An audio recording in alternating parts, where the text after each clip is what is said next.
नमस्कार।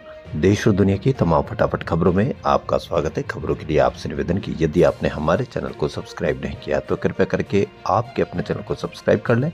आप सब्सक्राइब करते हैं तो हमें हिम्मत होती है सही और सच्ची खबरें और उन खबरों को आप तक बताने की जो मीडिया आपसे छुपाता है। मीडिया किस तरह से आपको प्रोपेगेंडा में फंसाता है या मीडिया किस तरह से झूठी खबरें आपको बताता है, यह आप सब भली भांति अब जानने लग गए हैं। मीडिया को यदि आप बजट पर देखेंगे तो क्या कहेंगे, लेकिन बजट किस तरह से आया है या किस तरह से नहीं आया है या किसको फायदा हुआ या किसको फायदा नहीं हुआ, तो इस प्रकार देश और दुनिया की तमाम फटाफट खबरों में आपका स्वागत है। तो क्या है बड़ी खबर? वित्त मंत्री निर्मला सीतारमण ने आज अपना नौवां बजट पेश किया है। बजट पेश होते ही शेयर बाजार तेजी से नीचे गिरा। विपक्ष नेता और कांग्रेस सांसद राहुल गांधी ने इस बजट की कमियां देशवासियों के सामने लाने की कोशिश की। राहुल गांधी ने ट्वीट किया, बिना नौकरी वाले युवा गिरता हुआ मैन्युफैक्चरिंग, निवेश पूंजी निकाल रहे हैं, घरेलू बचत तेजी से गिर रही है, किसान संकट में है, आने वाले वैश्विक झटके सभी को नजरअंदाज किया गया। एक ऐसा बजट जो सुधार करने से इनकार करता है, भारत के असली संकटों से अनजान है।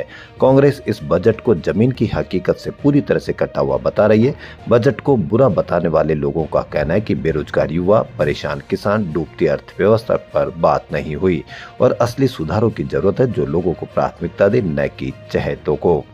वहीं कांग्रेस महासचिव जयराम रमेश ने कहा कि केंद्रीय वित्त मंत्री निर्मला सीतारमण की ओर से दिया गया बजट भाषण भी पारदर्शी नहीं था, क्योंकि इसमें प्रमुख कार्यक्रमों और योजनाओं के लिए बजटीय आवंटन के बारे में कोई जानकारी नहीं दी गई थी।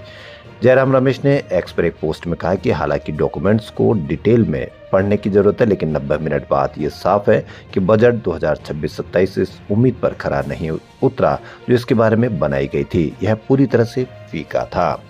आपको यदि लगता है कि बजट सही है या राहुल गांधी सही बोल रहे हैं या झूठ बोल रहे हैं तो आप अवश्य इसको चेक कीजिए। और यदि राहुल गांधी झूठे हैं तो आप उनको ट्रोल कीजिए और यदि राहुल गांधी सच्चे हैं तो आप बजट पर अवश्य अपनी राय बताएं।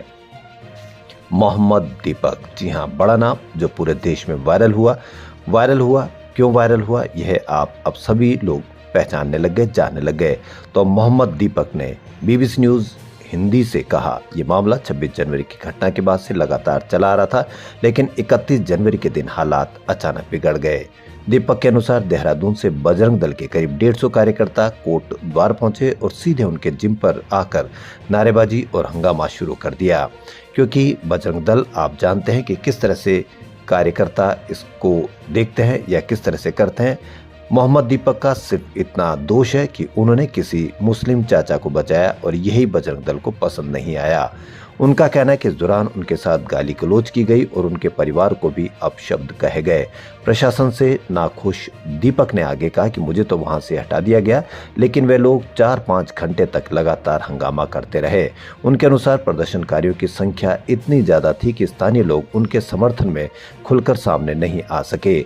मोहम्मद दीपक ने दावा किया कि बजरंग दल के लोग मारपीट के लिए गाड़ियों में हथियार लेकर पहुंचे थे। उनका कहना है कि उन्होंने संभावित टकराव को लेकर पहले ही पुलिस को आगाह कर दिया था, क्योंकि बजरंग दल के कुछ लोगों ने इंस्टाग्राम पर इस संबंध में एक संदेश डाला था, जिसका स्क्रीनशॉट कोटद्वार पुलिस को उन्होंने भेजा था। दीपक का आरोप है कि उनको तो थाने में बैठा दिया गया, लेकिन जो लोग प्रदर्शन कर रहे थे उन्हें हटाने के लिए कुछ भी नहीं किया गया। दीपक ने कहा कि उन्हें अपने परिवार की सुरक्षा की चिंता है।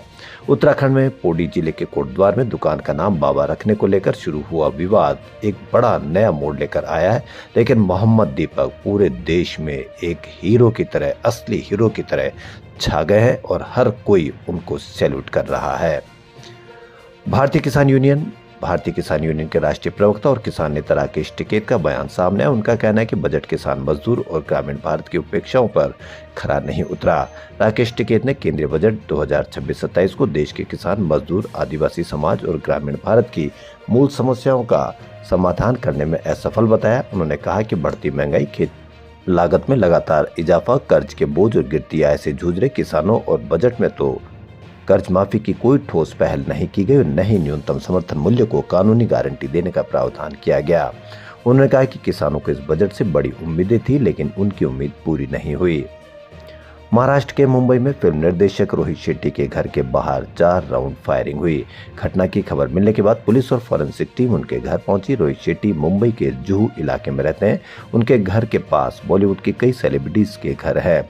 मुंबई पुलिस ने बताया कि यह घटना शनिवार रात करीब 3 बजे हुई। अज्ञात हमलावरों ने 4 राउंड फायरिंग की। इसके बाद जुहू में रोहित शेट्टी के घर के आसपास सुरक्षा बल की तैनाती की गई है। पुलिस हमलावरों की पहचान करने के लिए हर एंगल से जांच कर रही है। हमले के पीछे का मकसद अभी पता नहीं चला है। मामले में अभी तक किसी ने भी कोई जिम्मेदारी नहीं ली। पुलिस ने रविवार दोपहर बताया इस मामले में पुणे के कारबेन नगर और धायरी इलाकों से 4 लोगों को हिरासत में लिया है। आए दिन इस तरह की घटना होती है, लेकिन मीडिया पे चर्चा नहीं होती है, क्योंकि मीडिया पर बांग्लादेश की चर्चा होती है कि वहां किस तरह से परेशान किया जा रहा है।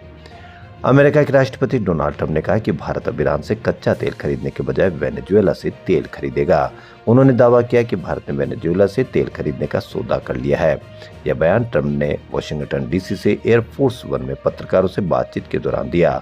हालांकि भारत सरकार की ओर से इस पर अभी कोई आधिकारिक प्रतिक्रिया नहीं आई है।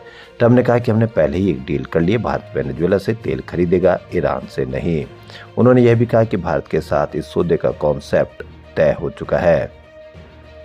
बजट को समझना है तो आप अवश्य शेयर मार्केट को समझें। यदि बजट अच्छा होता है तो शेयर मार्केट में खुशी की लहर होती है और वह तेज ऊपर चढ़ता है।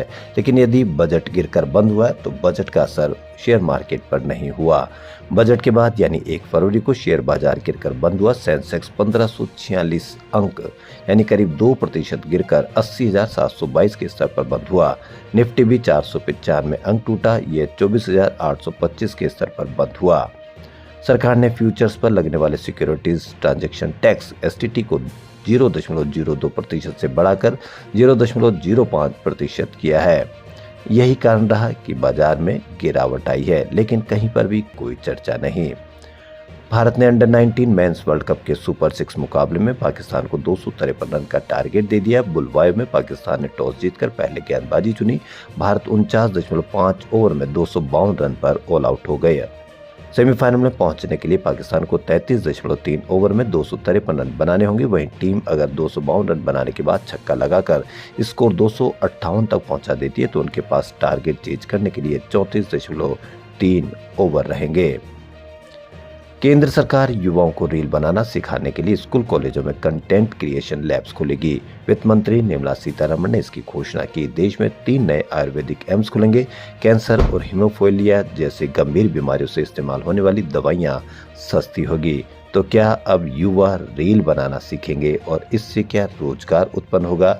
इससे क्या असर होगा आपके बच्चों पर? इस पर आप अवश्य कमेंट करके बताएं। तो देश और दुनिया की तमाम फटाफट खबरों में फिलहाल इतना ही। धन्यवाद।